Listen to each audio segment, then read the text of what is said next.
Hello, wonderful learners. Welcome back to English Connect, the podcast where learning English feels like chatting with friends. I am your host, Sophia. Hey everyone, I'm Jason, and today we're tackling one of the most common questions you'll ever hear in English. Let me guess. Tell me about yourself? Bingo! This question comes up everywhere. Job interviews, networking events, first dates, even casual meetups. And you know what? It sounds simple, but so many people freeze when they hear it. Exactly. Your mind goes blank, you panic, and you either say too little or way too much. Right. Some people give a two-word answer like, I'm a teacher. Well, others tell their entire life story starting from kindergarten. So true. But here's the thing. This question is actually a gift. It's your chance to make a great first impression and control the conversation. Absolutely. Whether you're in a job interview, meeting new friends, or introducing yourself at a conference, knowing how to answer this question confidently is crucial. And today, we're going to teach you exactly how to do that, step by step. We'll cover different situations, give you formulas to follow, share common mistakes, and help you sound natural and confident. If you're new to English Connect, welcome. Hit that subscribe button so you never miss an episode. Yes, please. And if you find this helpful, share it with your English learning friends.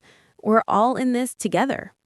All right, Sophia, let's help our listeners master this super important question. Let's do it. Okay, Jason, first things first. Why do people ask, tell me about yourself so often? Great question. It's an open-ended conversation starter. It lets the other person decide what's important to share. Exactly. In job interviews, they want to see if you can communicate clearly and professionally. In social settings, people are just being friendly. Right. And here's the key. They're not asking for your autobiography. They want a snapshot, not a novel. Perfect way to put it. All right, let's start with tip number 1. Know your audience and context. This is huge. Your answer should be completely different depending on where you are and who you're talking to. Exactly. There are 3 main contexts: professional settings like job interviews, social settings like parties or meetups, and academic settings like university introductions. Right. In a job interview, focus on your professional experience and skills. At a party, be casual and friendly. In class, mention your studies and interests. Perfect. So always ask yourself, what does this person want to know about me right now? Exactly. Okay, tip number 2, use the present, past, future formula. Ooh, this is a game changer. This simple structure works for almost any situation. Here's how it works. Start with your present, who you are right now. Then add a bit of past, your background. Finally, mention the future, where you're headed. Let me give an example for a job interview. I'm currently a marketing manager at a tech company. I've spent the last 5 years building digital campaigns and growing online communities. I'm excited to bring that experience to a larger organization where I can make an even bigger impact. Perfect!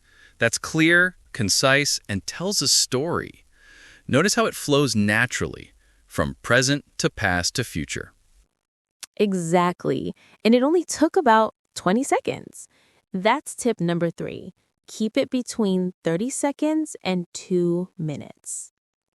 Yes. This is where people make the biggest mistake. They talk too long or too short. If you're in a job interview, aim for about 1 to 2 minutes. In casual social settings, 30 to 60 seconds is perfect. Right.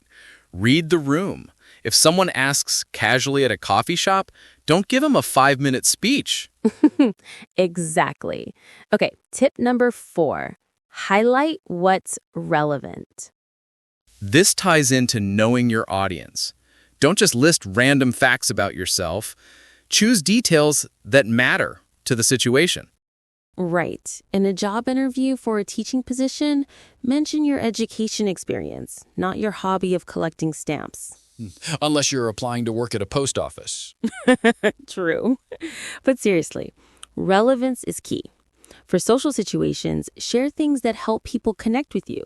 Hobbies, interests, where you're from. Perfect. Okay, tip number 5, use the fun fact technique for casual settings. Yes, this makes you memorable. After your basic introduction, add one interesting or unexpected detail. For example, I'm a software developer from Canada. I moved here 2 years ago. Fun fact, I'm also a terrible salsa dancer, but I love trying. I love that. It's personal, it's funny, and it gives people something to talk about. Exactly. It opens the door for conversation. Someone might say, "Oh, I love salsa dancing. Where you go?" Perfect. That's how you turn a simple introduction into a real conversation. All right, tip number 6, practice different versions. This is so important. You need a 30-second version, a 1-minute version, and a 2-minute version ready to go. Yes, like having different outfits for different occasions. Your casual party version should be totally different from your job interview version. Right. Let me give a social example. Hey, I'm Jason. I'm a graphic designer. I moved here from Boston last year for work. I love hiking and trying new coffee shops. If you have recommendations, I'm all ears. Perfect. That's casual, friendly, and inviting. Now here's the professional version. I'm Jason, a graphic designer with 7 years of experience in branding and user interface design. I've worked with both startups and established companies to create visual identities that resonate with target audiences. I'm particularly passionate about sustainable design practices. See the difference? Same person, completely different approach based on context. Exactly. Okay, tip number 7. Avoid common mistakes. Yes, let's talk about what not to do. Mistake number 1, starting with, well, I'm not sure what to say. Oh no, that immediately makes you sound unprepared and uncertain. Right. Mistake number 2, giving a boring list. I'm 28. I'm from Spain. I like movies. That's so flat. No energy, no personality. Mistake number 3, sharing too much personal information. Don't talk about your divorce, your health problems, or controversial opinions. Yes, keep it positive and appropriate. Nobody needs to know your entire medical history in the first conversation.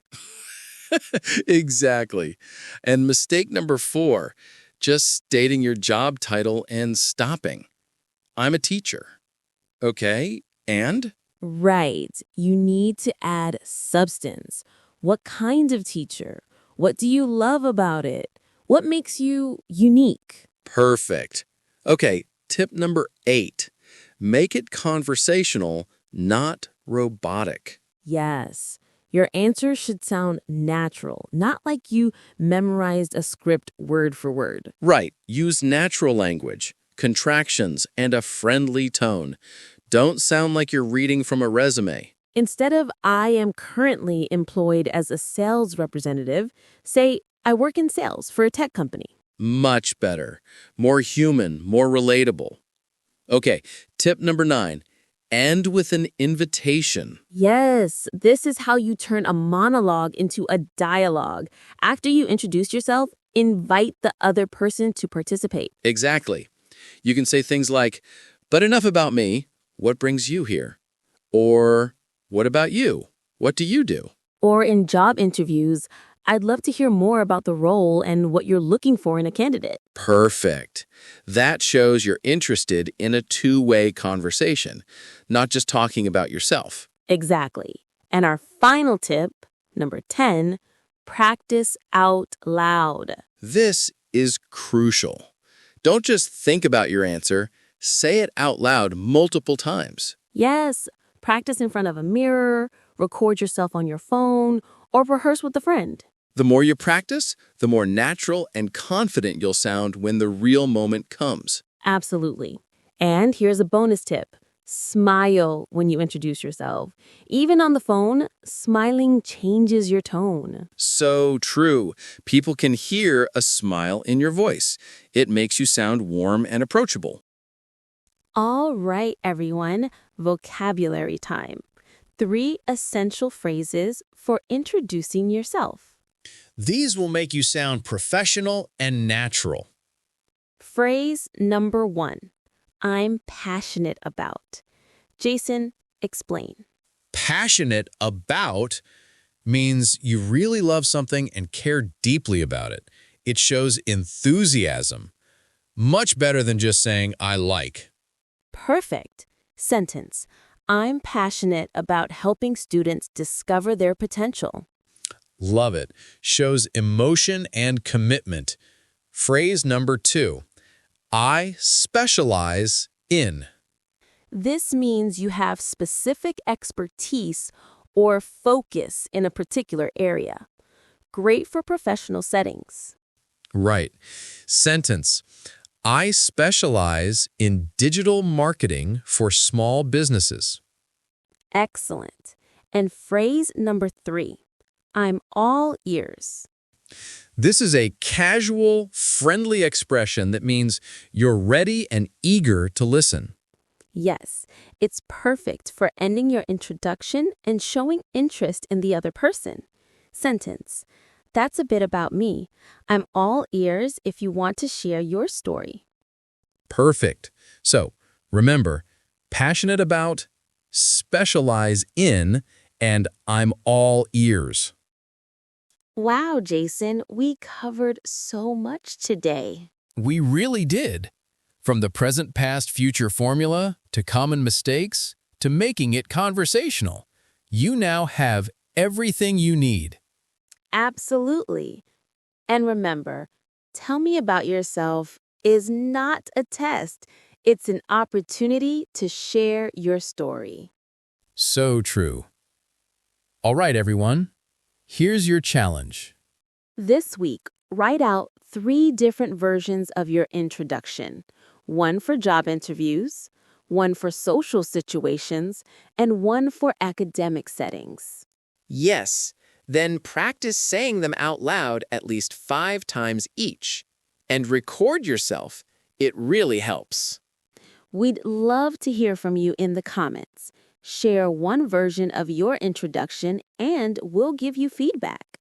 And if this episode helped you, please subscribe and share it with your English learning friends. Thank you so much for being a part of the English Connect family. Remember, you have a unique story and you deserve to tell it confidently. Be prepared, be authentic, and don't be afraid to let your personality shine. Until next time, everyone, stay curious.